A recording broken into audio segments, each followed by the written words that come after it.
we used to see them when I was little twice a year.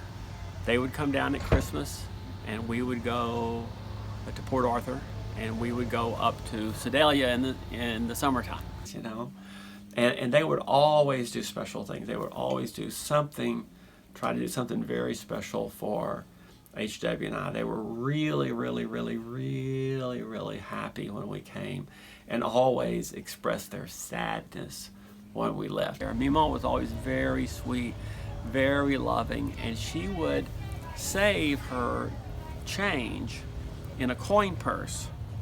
And when we would get to MeMaw's house, then not necessarily the first night, but pretty early in the visit, MeMaw would come and say, "Okay, boys, here's something for you to divide." And if we had enough money, if Uncle Harold, if HW and I, my brother HW and I, had enough money to buy whatever we needed to buy to get to MeMaw and MePaw's for the trip up, which was about a 14-hour drive, then she gave us the money to buy our snacks and such and souvenirs on the way back, because I don't know, we may have each gotten $5 or $7 or $10 or $12, and that's a lot of money. That was a lot of money when the normal labor rate for workers was like $1 an hour.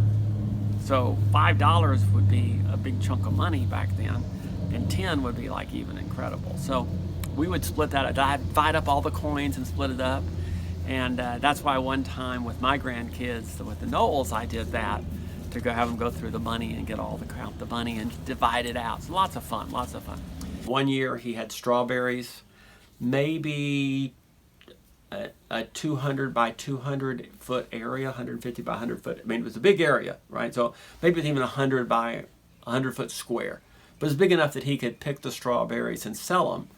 And I was maybe 3, maybe 4, and I remember picking strawberries, and I remember picking them and eating and picking and eating, and I had maybe half a pint, and I was worn out. And so I came up to where they were putting the strawberries and said, "I have strawberries," and MePaw says, "Oh, you've picked so many. You've been working hard." "Yeah." He says, "Well, what do you think you've earned?" And I said, "Well, how about 4 bits?" And for those of you who are not familiar with the archaic bits, 2 bits is 25 cents. And so that was 50 cents. That was like half an hour of an adult pay. So it'd be like saying $5, for the half a pint of strawberries. And he paid me. And I felt so good that he paid me for picking those strawberries. And MeMaw always used to have treasure hunts. So she would get different kind of things for us. I don't know if it would be like a candy, treat, a little toy, whatever items that she would find over the time. And then they would hide them in the house, like in the living room. And so there might be one up on top of the drapes and another over underneath a cabinet or something. So, MeMaw would always do that, and that was lots of fun. She loved to do that.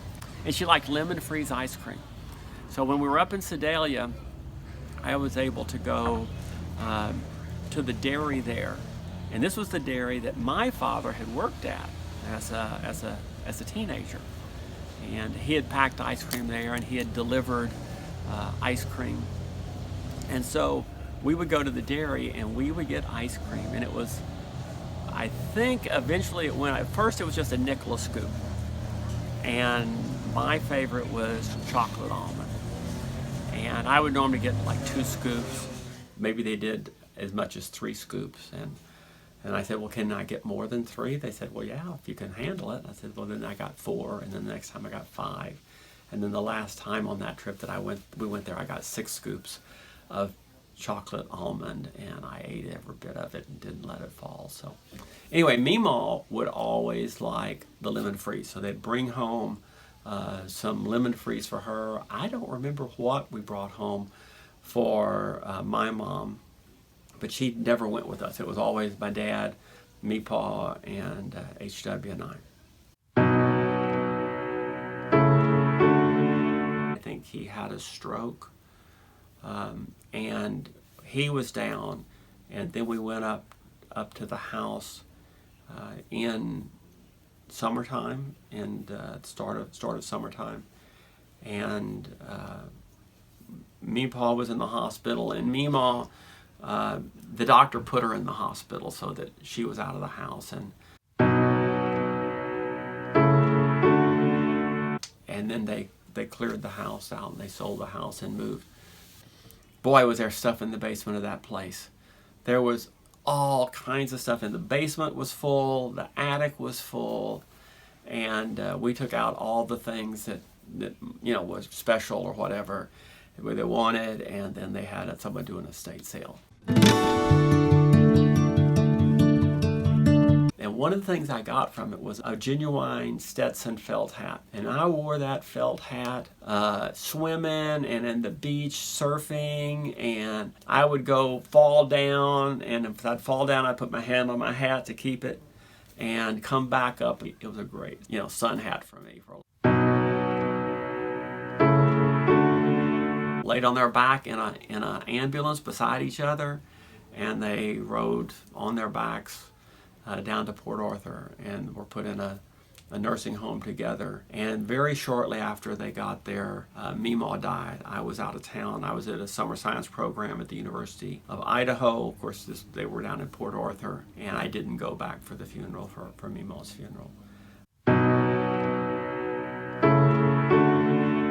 But then MePaw was alone, and that was really hard for him. And he was alone and in bed and didn't want to do anything.